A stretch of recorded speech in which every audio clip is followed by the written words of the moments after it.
Hey now, we are getting over, and I am the Silver King, Adam Silverstein, here to lead you through these hard times. Dada, with your WWE Wrestlepalooza instant analysis. That's right, Getting Over is back once again, and the Silver King is here to break down every single thing that happened during WWE's debut on ESPN with the first of its name, Wrestlepalooza, at least as a WWE premium live event. Of course, it used to be an ECW show. We have a loaded episode. It is super late Saturday night, early Sunday morning. The Silver King is traveling to New York in just a few hours, so we're not wasting any time off the top. Please remember, here at Getting Over, it's all about the five. Apple Podcasts, Spotify, leave a 5-star rating, take extra time, leave a 5-star written review on Apple. We will read it here live on the show. We would also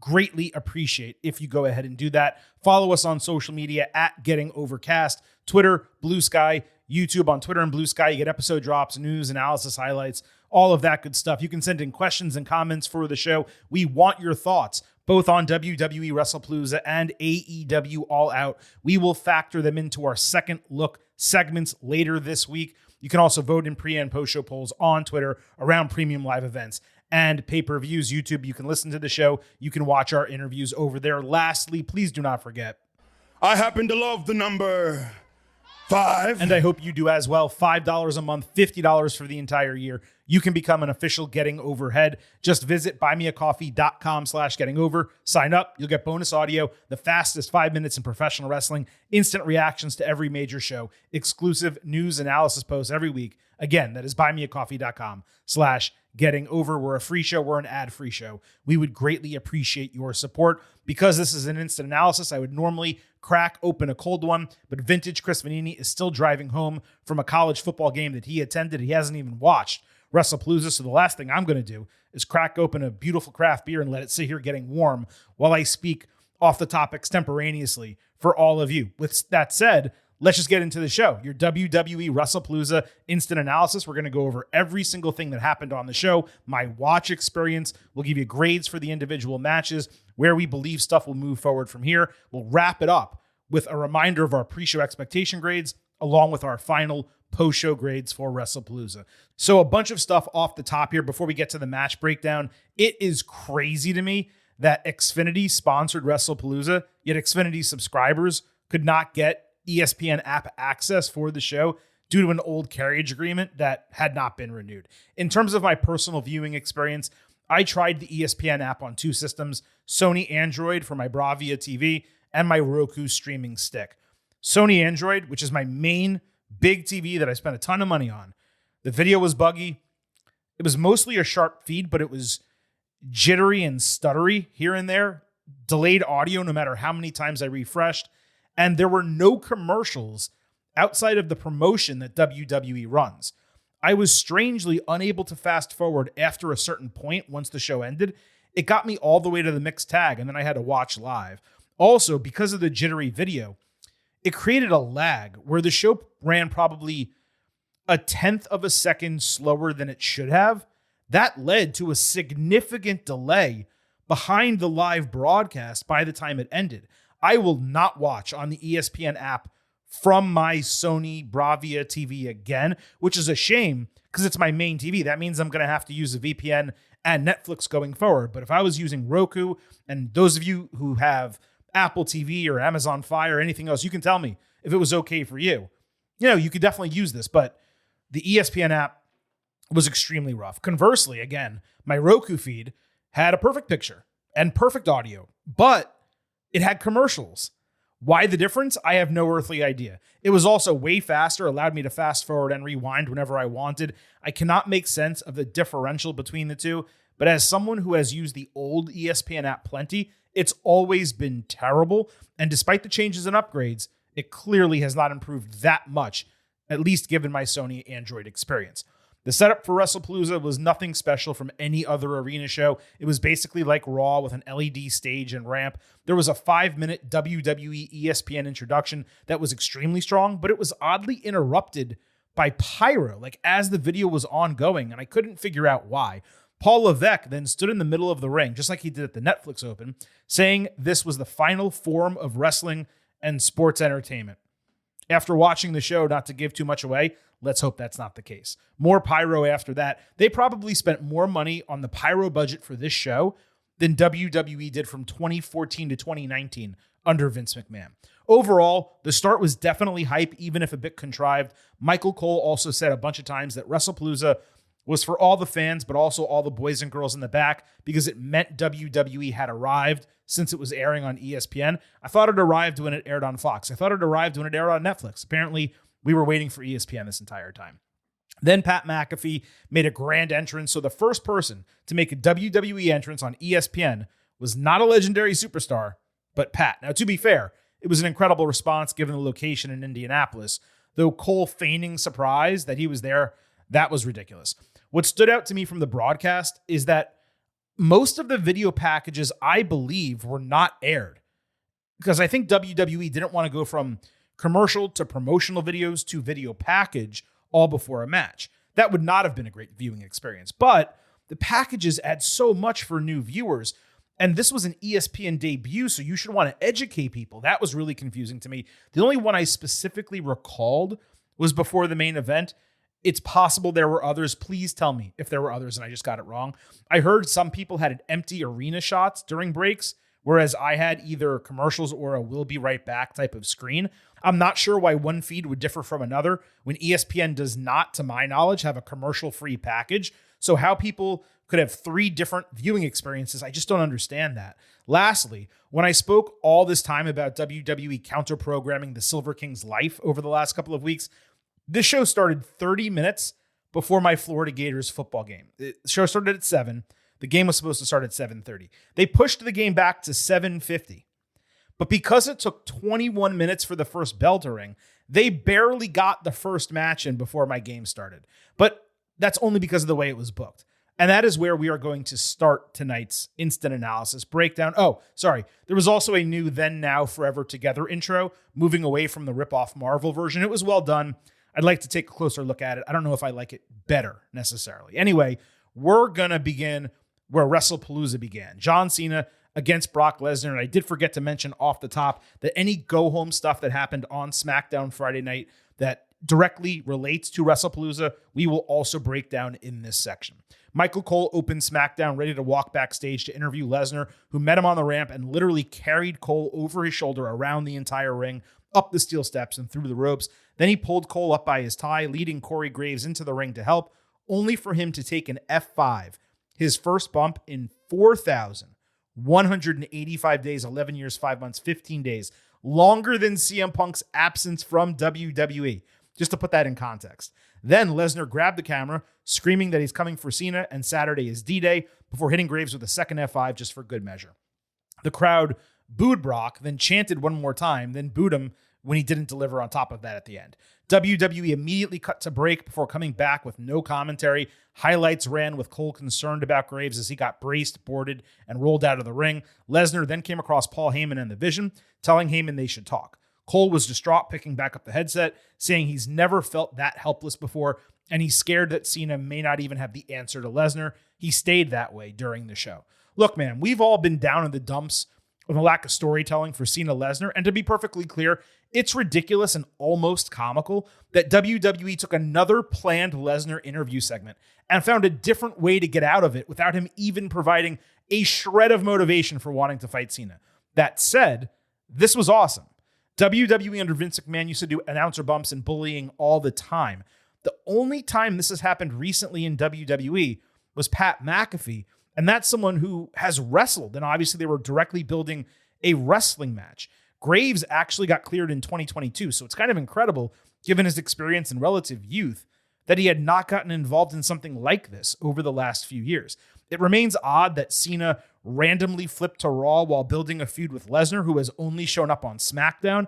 Obviously, Cena coming out and chasing Lesnar away, that would have been the move here. And really, a swarm of wrestlers, faces and heels, along with security from backstage, they should have been out there to stop him, because Cole is supposed to be liked and respected, and certainly Graves should be by them in 2025.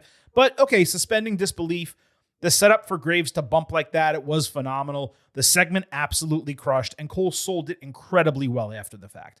I presume this is just a vacation for Graves. He absolutely needs to be off TV at least for a few weeks to sell this. Just given modern WWE fans do not know him as a wrestler, well-deserved break if so. I saw some people saying perhaps Carmella's pregnancy is pretty far along and she might be ready to give birth. They're having a second kid. If so, makes all the sense in the world to write him off for that. Now, I figured, maybe Wade Barrett's going to do double duty, Raw and SmackDown, but it was The Miz stepping in Friday. I wouldn't mind him in this spot. It could certainly be a future role for him. Frankly, I'd love to see Big E fill in for a few weeks. Ironic that I assumed McAfee would be on commentary for Wrestlepalooza, and I guess he and Graves aren't working together anymore because they definitely could have had Graves on Wrestlepalooza. Regarding the part with Lesnar and Heyman, it would be wild, but imagine if Lesnar somehow factors into War Games.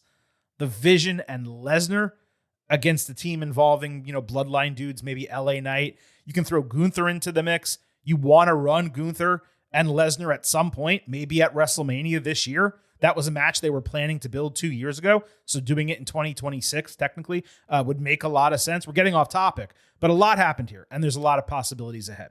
Part 2 of the Cena-Lesnar retrospective voiced by Joe Tessitore, it was even better than the first. It helped that WWE has full rights to UFC footage. They recalled his heavyweight championship run over there. This did remind me of the 2012 Extreme Rules match, which was incredible. It was an A match or better if you want to go that far and watch it. We finally saw a clip of 2025 Lesnar speaking as part of a pre-taped interview that was set to air on the Countdown show. And it did. But it was Lesnar and Cena going back and forth, and it could not have lasted more than, 90 seconds? But Lesnar did say that if he had stayed in WWE, he doesn't believe for a second that Cena would have made his run nor be considered the greatest of all time. He said his goal was to retire Cena early with an exclamation point on his terms, not Cena's terms. This was actually solid and relatively valuable to build the match, but it should have happened at least 2 weeks ago, if not 2 months ago, immediately after the SummerSlam return. Also, I don't believe they aired this on Wrestlepalooza immediately before the match, which they should have. It aired on the Countdown show. Cole did give an update on Graves. He basically said he has a neck problem and he's out indefinitely. So finally to the match at Wrestlepalooza. Lesnar entered first with a ton of strobe lights, which absolutely sucked for me as a viewer. The dude was clearly on something too, just given his massive size at age 48. Then Cena had maybe one of the best entrances of his entire career, running out with what must have been like 50 children, all dressed exactly like him. It was like the Eminem MTV VMA entrance, but on steroids. After Cena got his extended ring announce from Alicia Taylor, Paul Heyman interrupted her, charged into the ring, high-fived Lesnar, did his special announce, calling him the last real ass kicker, which was a great touch, countering last real champion. Lesnar dominated at the onset, looking like he hadn't lost a step, even doing a power slam for, the first time in a decade, if not longer, plus 2 German suplexes. Cena answered with 2 shoulder tackles and 3 attitude adjustments for a 2 count. Then he went for a 5-knuckle shuffle, only for Brock to counter into 6 consecutive F5s with multiple pauses in between, before ultimately a 1-2-3 in an absolute destruction. He gave an F5 to the referee and a 7th one to Cena after the bell, just for good measure, pulling off his gloves and storming out. At first, I didn't mind Lesnar kicking out of the 2 AAs because it was the only offense Cena delivered to that point in the match. But seeing as that was simply the entree for Cena to then take 6 F5s and get flattened, that was frustrating. There's not even a good creative reason for this. Sure, it gives him some distance before returning for Crown Jewel, but that's only 3 weeks away. He could have taken off that time regardless of how this match transpired. If Cena had 20 dates remaining and 6 months left, and you needed to give him 6 weeks off, I'd have been completely fine with this. It's a callback, obviously, to Suplex City and him Lesnar destroying Cena. But why are you repeating the 2014 match here? You've already done this with these 2 guys. Cena's only got 6 dates left and 3 months remaining. The only suggestion based on this booking is that they're going to rematch. We didn't want this one to happen. Going back to it a second time should be a non-starter, considering the limitations of Cena's remaining run. Is he going to get his win back here? Is this literally the final feud of his career? Is Cena Lesnar really going to be his retirement match in Washington, D.C.? Really? On top of that, this match on its own was extremely disappointing. You put all this promotion into Cena and Lesnar kicking off ESPN, and they go, 9, 10, 11 minutes in a relative squash? It left a sour taste in my mouth. So despite it being a 5-star spectacle, which was undoubtedly the case, this was real disappointing to start the show. I'm at 2 stars, C-, 1.75 stars, D+, something like that. The only reason I'm not in a D or lower range is the expected storyline relevance of it. If it, for some reason, doesn't continue from here, then it's going to drop to a D or lower. But if they're running this as the retirement match, then they got to have these guys actually cut promos and tell a real story, because the build to this shit was absolutely ridiculous. I will say it made much more sense in retrospect why this opened Wrestlepalooza, considering this would have been an incredible downer to end the show. The fans did quickly rebound for the next match onward through the main event on Saturday night, so proper card building here. But regardless of any of that, Cena's retirement run, it continues to be straight up bungled. It is such a shame.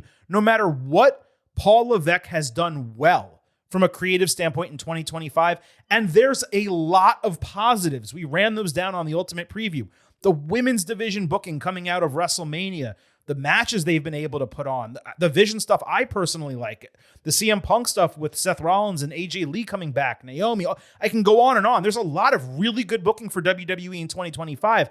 But despite all of that, this Cena retirement storyline is a massive black mark. And it's even coming out of the shit with The Rock. Once you got past SummerSlam, then you had an opportunity to say, okay, let's roll with this and do a great job. And I mean, Lesnar obviously was at SummerSlam, but starting from that moment at the end of that match, when that match ended and Cena raised Cody's arm and you're like, okay, they're going to get this back on track. This match was incredible. Here we go. And then you move into Logan Paul and Brock Lesnar. And now, what, are we only getting Brock Lesnar through the end? Like I said, this is a massive black mark for Levesque. He's still probably the Booker of the Year for 2025. Somehow overcoming this, but this has been horrendous. Imagine thinking that this is better than AJ Styles, The Miz, Braun Breaker, Carmelo Hayes, Dominic Mysterio. He could be putting people over. This is such a joke. I could have booked this retirement run better in my sleep. That's just facts. Let's move to now what should have been the main event of the show. AJ Lee and CM Punk against Becky Lynch and Seth Rollins. This was effectively the co-main event. The Vision wore matching purple flamboyant gowns getting lowered by hydraulics while surrounded by fire. Rollins' music opened, transitioning into Lynch's music. Normally, I'd love that, except again, her song is not that conducive to a badass entrance. In this case, I'd have just gone with Rollins. The same concept, though, was run for the faces, and it played much better because AJ's song is strong. Punk had an AJ's husband jacket, and she basically got a bigger pop, at least initially. Extended, slow start to this match with all four playing one another in the male-female alignment. Lynch basically double-teamed Punk, who worked the vast majority of the early part of the match to protect his wife's ring rust and also draw out the hot tag. AJ got the hot tag, but the referee waved it off, having not seen it. Rollins raised Lynch to drop her on Punk, but he rolled out of the way and she took a pretty big bump. It was an odd moment. Becky pulled AJ off the ring apron to prevent another hot tag, and she sold ringside. That allowed Rollins to skip around the ring, mocking her, only to go to sleep. Lee finally entered, getting major chance, hitting basic offense and a really nice flying crossbody, getting "you still got it" chance. Rollins pulled AJ off as she was like windmill hitting Lynch in the corner, so she did the same to him. AJ then escaped manhandle slam, hitting a tornado DDT off Rollins' chest before a clunky bit where Punk eventually assisted her with sliced bread on Seth, but landing on Becky. Great spot. The faces did stereo running knees, bulldogs, and shining wizards before the ladies countered each other's submission. AJ rotated into Black Widow on Becky, with Punk putting Rollins in a sharpshooter simultaneously. Easily the spot of the match. No idea, though, why Punk isn't using Anaconda Vice. Rollins then lifted Lee out of the Black Widow on Lynch, only for her, while in his arms, to immediately rotate into a Black Widow on Seth. Smooth as hell, probably the best moment of the entire match. The heels came back with stereo pedigrees, gassing each other up before attempting stereo GTS. Becky had hit a Bexploder earlier, so AJ gave it back to her later.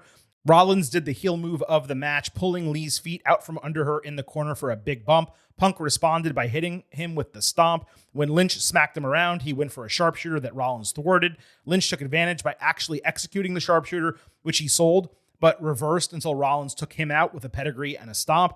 I do not believe the men were legal, but there was still a count here. AJ broke it with a stomp, and then Becky took her down with a manhandle slam for a super late, 3.2 kick out. There was a 4-way hockey fight before the faces cleared off the announce tables, trying to use the heels' moves against them.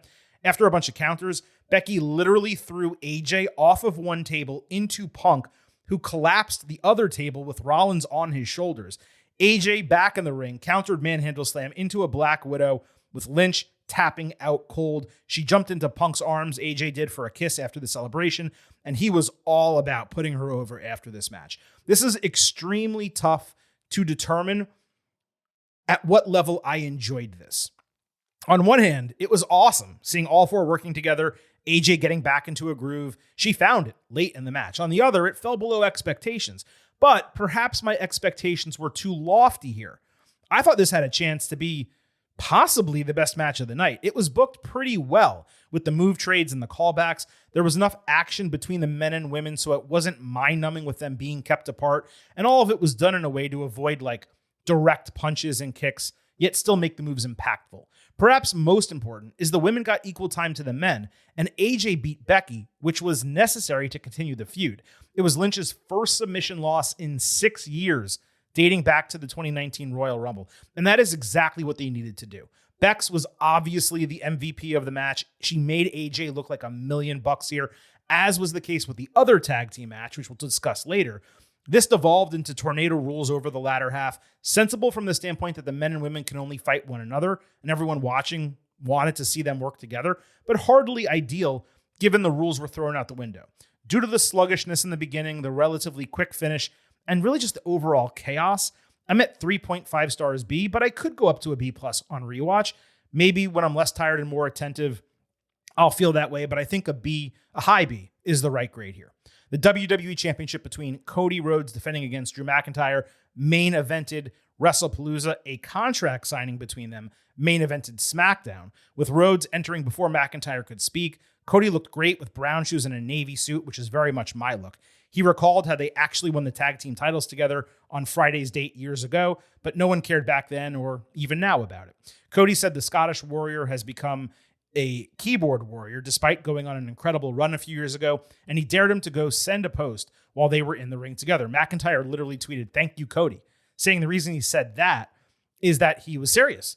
All he wanted was a legitimate shot at the WWE Championship without outside interference or any other bullshit. He called Cody the corporate champion, which used to be a bad thing because he cares more about stock prices and promoting the product than his actual career. Drew said the fans would eventually turn on Cody like they do everyone else, and only at that point will Cody realize he's been right about everything. Rhodes said McIntyre better win because if not, his legacy becomes the guy who had a fair shot and still lost, except this time, it's the main event of the ESPN debut. McIntyre blindsided him with a Glasgow kiss, set Rhodes up for another Claymore into the announce table, but he actually stopped himself. He yelled to Cody he would not let him get out of the match. That way he could ensure he actually wins the title.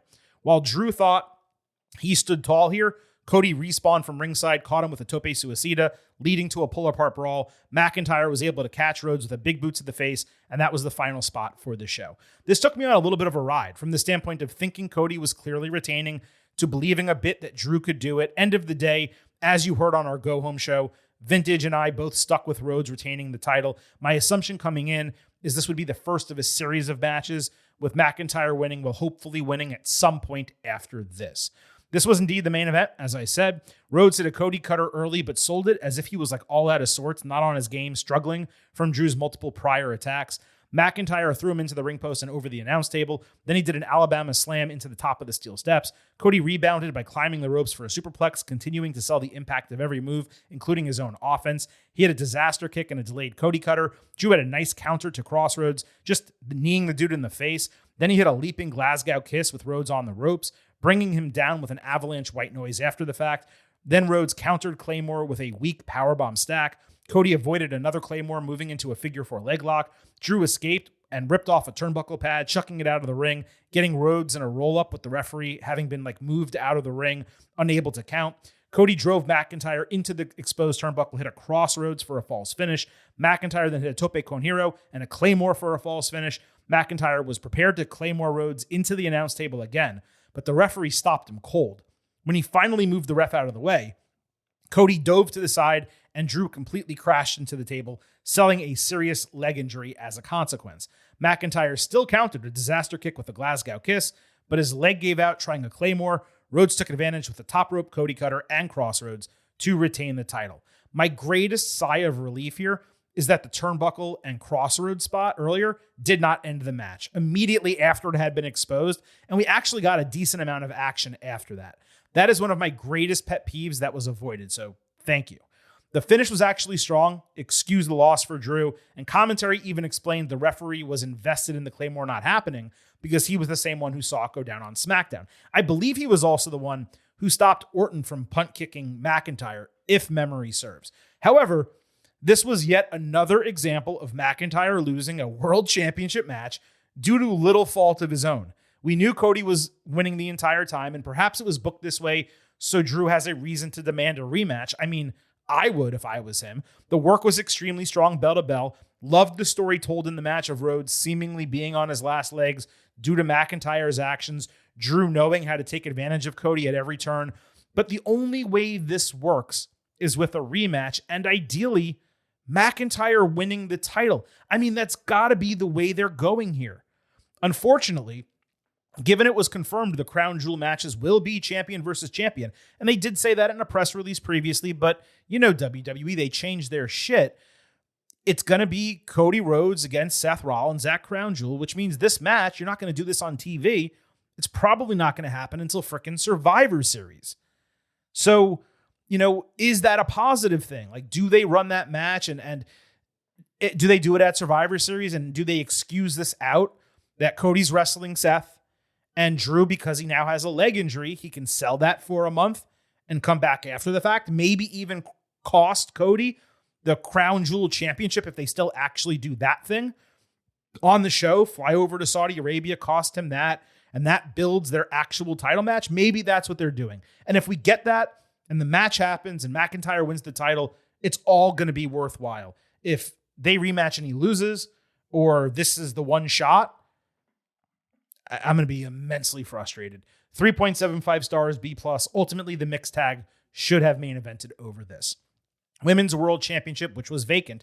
Io Sky against Stephanie Vaquer. This was the mid-show match. Both had tremendous entrances, but Io got updated graphics that looked sick across the big screen.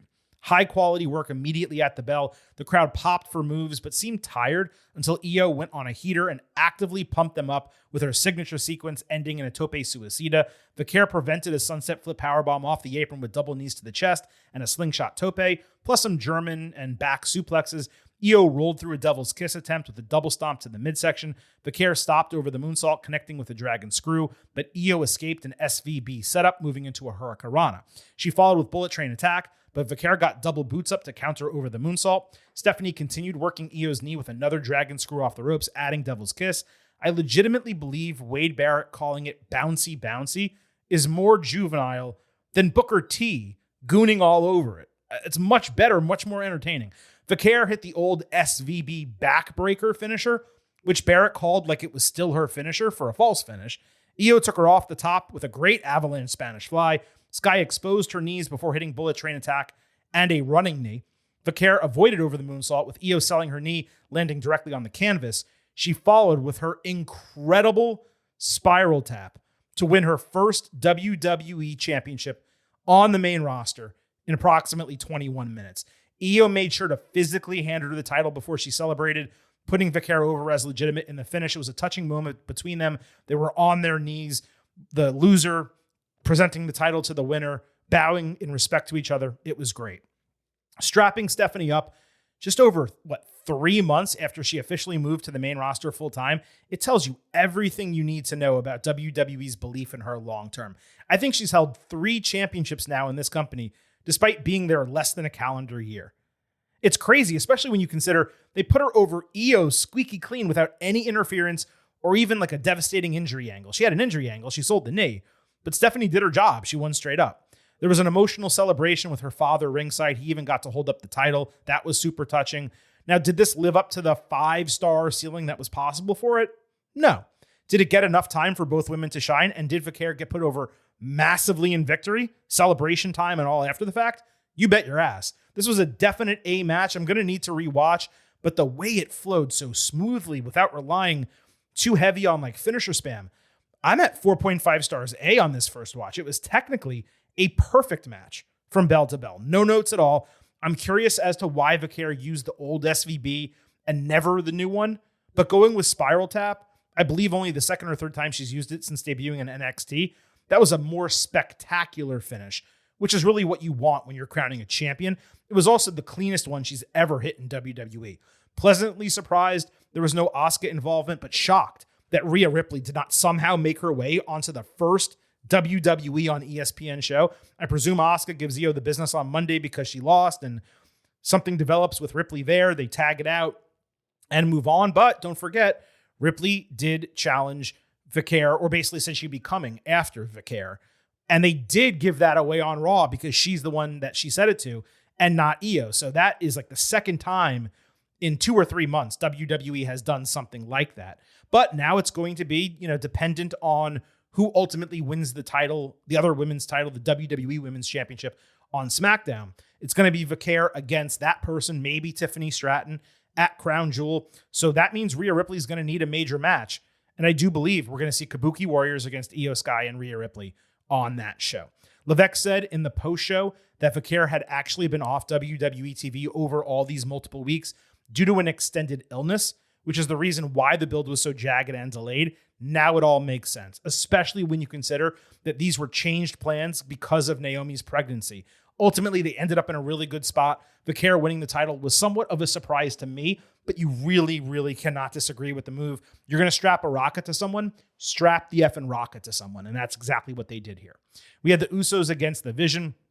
There was a good amount of build for this actually on SmackDown. Nick Aldis confronted Heyman and the Vision backstage, saying he needs them to chill, not cause any problems because he has plenty on his plate already. Heyman agreed, only for the Braun Brawns to attack Fraxium while they were in the ring preparing for a match that of course did not happen.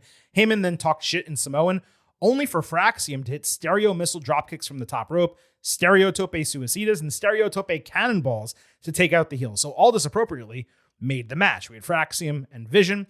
Braun Breaker dominated at the start before Nathan Frazier got a solid hot tag, hitting a frog splash on Bronson Reed before going for a Phoenix splash. Reed avoided that, hit Jagged Edge. Axiom tried to stop a tsunami attempt, but Reed pushed him off the top rope immediately into a Breaker spear, and then Reed hit Tsunami for the win. Heyman cut off Mike Nash's announce, calling him Cena's bitch. The Usos interrupted on the Titantron, cutting a high-energy promo, ending with, "Welcome to the Uso Penitentiary."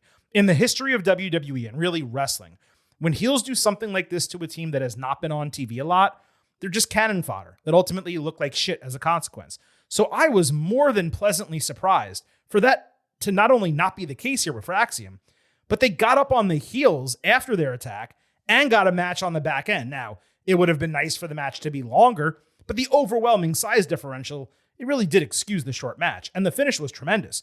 On the back end of this, Fraxium needs to be regularly featured on TV again.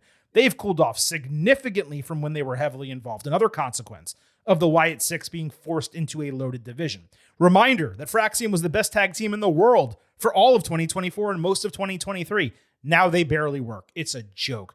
The promos after were rather boilerplate, but Heyman brought an energy to SmackDown that the show badly needed. Hearing the Usos go back to their traditional promo style after like 2 years, that was nostalgic. I don't have much interest in Jay as a single going forward. I want this team back and these teams combined, revitalizing the Raw Tag Team division.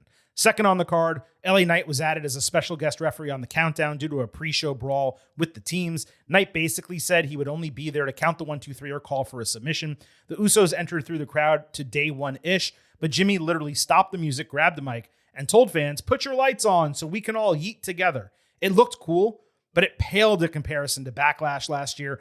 And frankly, it was kind of pathetic that he had to go and do that. Crazy how many people, by the way, are uncoordinated and yeet off beat. They also ran an encore after they got into the ring, which was just absurd. It was like a 7-minute entrance at that point. It took forever. The Vision had matching spike leather jackets and matching gear with logos, creating the look of a real tag team, which we have been wanting since they formed. Oh, the Usos also had the ugliest ring gear imaginable. Puke green with yellow and maroon or something like that. Truly, truly terrible. And Knight wearing green jeans did not help matters at all. Anyway, let's get to the match. Reed grabbed a chair and looked at Knight, who indicated he might DQ him for using it without saying as much. Jimmy grabbed the same chair, and Knight shrugged, so he used it. Breaker did a runaround shoulder tackle on Jimmy, and Reed later used the chair in front of Knight before feigning a table based on crowd chants. I love when the heels pull it out, push it back in. The heels hit the Doomsday Bulldog before Reed got dodged into a prop chair. Jay grabbed the table during a hot tag, hitting 1D on Breaker for a broken fall. Breaker came back, getting like 75% of a Breakensteiner. Reed then missed a moonsault, only for Jimmy to land a Swanton bomb and get speared by Breaker, who then ate a spear from Jay, plus an Uso splash for a false finish. Really cool sequence. But those back-to-back spears were a bad idea, considering Breaker is far, far better than Jay in that way. Knight took exception to a Jay tope late in the match, thinking it was meant for him. Jay then pulled back after nearly hitting LA with an accidental chair. He somehow got majorly busted open hard way here. I think he hit Breaker in the back with a chair. It ricocheted back into his head. He starts stumbling around. He's looking at the blood. It legitimately bothered him. He ate a spear from Breaker, and then Breaker followed this by spearing both Usos through one table. Reed then hit a tsunami on Jay for the 1-2-3, and in some hysterical timing. So you have Jay getting pinned, right? As the referee is counting, half of the table that was like above Jay's head falls down and completely covers him on like the 2 or 3 count. I lost it. I thought that was really funny. This was a tale of two matches. The first 5/6 of it were rolling super hot. It looked like we were headed for an awesome finish. And then the final 6th, which was sloppy due to Jay getting busted open, it clearly messed him up because it was a lot of blood he did not expect. And there was also some weird like repositioning that needed to take place a couple times. This took something that was probably headed for an A-, left it at 3.75 stars, B+.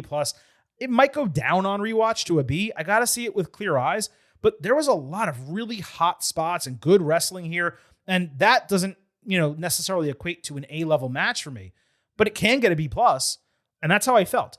I was interested in seeing a real tag team match between these four. This was basically tornado rules given Knight's insertion. I'd probably have preferred this just be made a no DQ with regular referee involved, especially considering Knight didn't cost either side the match, though I guess Jay is going to be angry at him coming out of it. His presence hurt the Usos a little bit, but he didn't actively do anything wrong. This didn't deliver to expectation. That said, it was 100% the right booking. We told you the Vision needed to win, and the match itself, watching it, was a lot of fun, especially coming out of the opener. There was also a bonus segment on the show. The Undertaker rolled his old ass out there on a motorcycle before the main event as the camera kept showing Stephanie McMahon just standing up and applauding him like he was her child at a school play or something. So he grabbed a mic and he took a seat next to her in the crowd, asking if she's been following him because they were both at the Canelo Crawford fight and now they're both at WWE. Then he asked, "Are you ready?" before announcing she would be the first member of the 2026 WWE Hall of Fame. She got a massive ovation. They hugged, and that was it. Am I the only one aware, as I say this, that it's September and WrestleMania is 7 months away? What are we doing here? And why is WWE inducting Stephanie immediately after Paul Levesque 1 year prior? Both of them should absolutely be in. No doubt about it. But this was ridiculous, right? Like, we reported on buymeacoffee.com/gettingover that there were bonus segments set for the show. I never could have guessed that this would be one. On a positive tip, Stephanie seemed to be legitimately surprised by this, even telling Nick Khan, like, "I'll get you back. You shouldn't have done this to me." So at least it was a really sweet moment. It was super meaningful to her. She got a great reaction from the crowd. I'm happy for her, like, wrestling persona, because that deserves this. But I cannot fathom a Hall of Fame announcement 7 months early. There have been years where WWE hasn't done those until 6 weeks out. That's crazy. I guess they just wanted a reason to get The Undertaker and Stephanie on the show. There were a lot of other legends I would have loved to have seen here, and there were some in attendance, but they weren't shown on screen. I was very confused by that. But okay, look, that wraps up the WWE Wrestlepalooza instant reaction, which brings us to our grade segment. First, we will remind you how we felt coming in with our pre-show expectation grades. both Vintage Chris Vanini and the Silver King Adam Silverstein, we thought the show was going to be a 92 out of 100 and A-. We recognize the fact that builds to some of these matches were lackluster, in one case didn't exist at all. At the same time, WWE, we noted, always over-delivers on premium live events, even when they're not built well. And given it was the debut on ESPN, we figured that would be the case here. All of you agreed. In our pre-show expectation poll posted on Twitter, @GettingOvercast, you voted 60% in the A range, 34% B plus to B, 3% B minus to C plus, 3% C or lower. That averaged out to a 92.1 out of 100 or an A minus. So we were completely on the same page. In terms of the post-show poll, here is how your votes came through. 11% A plus to A, 37.5% A minus to B plus, 29.5% B to B minus, 22% C plus or lower, averaged out to an 87.3, a B plus. So 5 points lower than your pre-show expectation grade. And I completely get it. You know, when we look at this 5-match card and we think about like what was great on this, the Women's World Championship match was great. Legitimately. That's about it. This was your debut on ESPN. The expectation was that this was going to be a barn burner of a show. Not necessarily from an in-ring quality standpoint, but the booking would be on par. And because you had so many stars, you're going to put your best foot forward. It was a 5-match card when it should have been 6. The lack of storytelling did not get overcome by the booking. And as much as it was enjoyable and the crowd absolutely loved it, I can't sit here and tell you that this was a show that was in the A range or an A minus range. Not when you have a squash, basically, with Cena and Lesnar, which was your heaviest promoted match and what you had on the poster. I loved the mixed tag, but, you know, it was clunky. And while the booking was completely fine, you know, they had to get into position a lot of times, and it just didn't run as smooth as it should. The women's match was incredible, as I said. The main event was really strong. I saw a lot of people downplaying it, saying it was actively bad. With Cody and Drew, I disagree with that. I thought they worked really strong. They were both selling injuries at different parts of the match, and Cody was actively out there telling a story. So if you don't like storytelling in your matches and you just want spots, then okay, I guess it disappointed you. But my expectation coming in was we would have something like this. I just figured it would be a little bit more definitive of a win for Cody. But because I expected Cody to ultimately win, and this did, to me, leave the door open for McIntyre, I was really okay with it. I just thought the match could have been a little bit better. But, I mean, it was really solid bell to bell. And then you have, what's the remaining match? The Usos and the Vision, which was a lot of fun, even if it was a bit convoluted. So I agree this is not A level. It's not A minus. It did not hit where I was coming into the show, but I think 87 is a little low, and 22% of people saying C plus or lower, I presume just because you didn't like the Cena booking. I'm really surprised by that. I'm at I don't know, let's call it an 89 out of 100, a B plus, way below what it should have been for WWE's debut on ESPN. I mean, they should have been putting on an A show here. It felt in some ways like a combination Saturday night's main event and then WWE PLE. What it said to me more than anything is they took a show that only could sell tickets for a month and was probably only planned for a few months and shoved it into the middle of what they were doing otherwise. And that's why they booked it the way they did. I'm extremely curious to see what happens now moving into Crown Jewel. You know, we have the 2 champion versus champion matches. Are those enough to carry the show? Cena is supposed to be on there. Who exactly is he going to fight if it's not Lesnar? Or is it going to be Lesnar? And are they going to run a trilogy where John loses twice? Or is he getting his win back in Perth? You know, I don't have the answers. I can only ask the questions. But yeah, curious about Crown Jewel. Curious what it's going to mean for Survivor Series. And I wonder if they can somehow figure out a way to ensure Cena's run here at the end goes well, because it has not to this point, outside of bright spots. We've talked about the individual bright spots, the heel turn itself, the work he did at Elimination Chamber in the match I'm talking about. The work he did in the Royal Rumble was really solid. The CM Punk feud was good. The SummerSlam match with Cody Rhodes was incredible. He worked extremely well with Logan Paul, even though that sucked. The question is, can they somehow make the end justify the means. And I don't know that with 6 dates in 3 months, I don't know they can do it. Maybe if they add 4 additional dates, they could. But I'm extremely pessimistic about this. So there's more for us to discuss next week when we do our second look at WWE Wrestlepalooza. We'll try to get Vintage Chris Vanini in for the show because Silver King is traveling. I just don't know how we're going to connect over the next 2 weeks.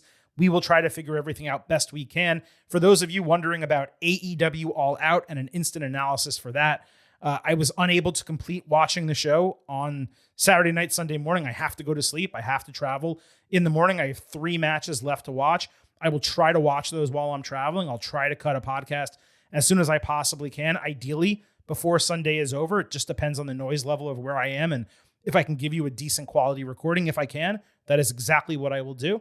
But that all remains to be seen. I will do my best for you. In a worst case scenario, you'll get it early next week, Monday or Tuesday. You'll still get it before AEW Dynamite one way or another. Like I said, I only have 3 matches left to watch, but my understanding is those transpired over like 2 hours because that show went 5 hours. And say what you will about WWE short shows, AEW not doing in a non-stadium show situation, going 5 hours for the main card is absolutely ridiculous. But all right, we're not here to talk about that. We were here to talk about WWE, and I appreciate all of you sticking with us late for the Wrestlepalooza instant analysis. Don't forget, on the way out, here at Getting Over, I happen to love the number 5. and I hope you do as well. $5 a month, $50 for the entire year. You can become an official Getting Overhead. Just visit buymeacoffee.com/gettingover, sign up. You'll get bonus audio, the fastest 5 minutes in professional wrestling, instant reactions to every major show, exclusive news analysis posts every week. Again, that is buymeacoffee.com/gettingover. We're a free show. We're an ad-free show. We give you extra content. We would greatly appreciate that financial support. Don't forget to follow us on social media at Getting Overcast on Twitter and Blue Sky.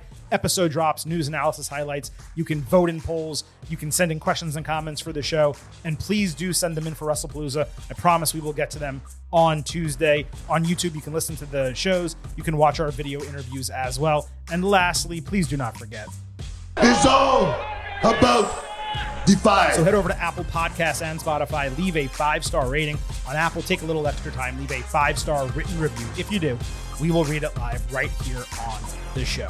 All right, that is it for tonight. We have plenty of performance-enhancing audio still coming to your ear holes over the next days and really weeks while the Silver King is in New York. And if any of you are up there and I have any time to meet up, reach out. Maybe we'll actually go and do something. All right, folks, that is it for today. This is the Silver King signing off and leaving you with just 3 final words. Bye for now.